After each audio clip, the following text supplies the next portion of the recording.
Without them, I wouldn't be here today. Well, I was out trying to get gasoline from a lawnmower, and I picked up this little piece, and all of a sudden, the Yellow Jackets came after me.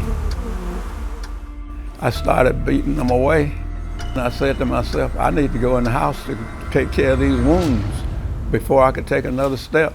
I was on the ground, had the phone in my hand, didn't know what to do with it. I couldn't use it. And I started calling my son, just shouted out. He happened to be outside. I heard him call my name and he sounded frantic. I went around the back to find out he was laying on the ground. Called 911 and called Stitwell.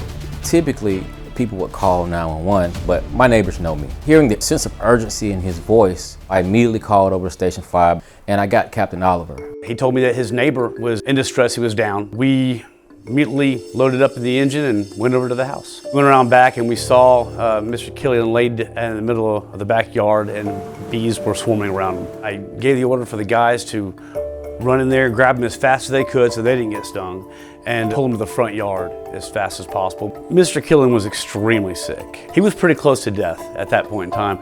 We started with our standard protocols for allergic reaction, anaphylactic shock with giving him epinephrine, Benadryl, steroids, and then that really wasn't enough. We had to give him, we call it epidrip, to get his blood pressure back up enough to just to him to perfuse, to stay alive long enough to get him to the ambulance. Doesn't do any good to get there if you don't know what to do. But those guys knew what to do.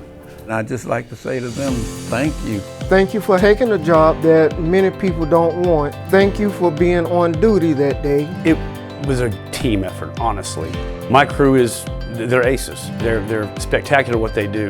Had they not risked their safety to go grab him, pull him to the front yard, and then do everything that had to be done, their skills on the IVs, Firefighter Poochie was with me, and having another paramedic to bounce ideas off of, and this was paramount to his survival. It was truly a group effort, and I'm more proud of my team than I am anything else. He spent a few days in the hospital, but he recovered fully. And for that, I was able to make the nomination of the Award of Merit for the crew of Station 5 B Shift.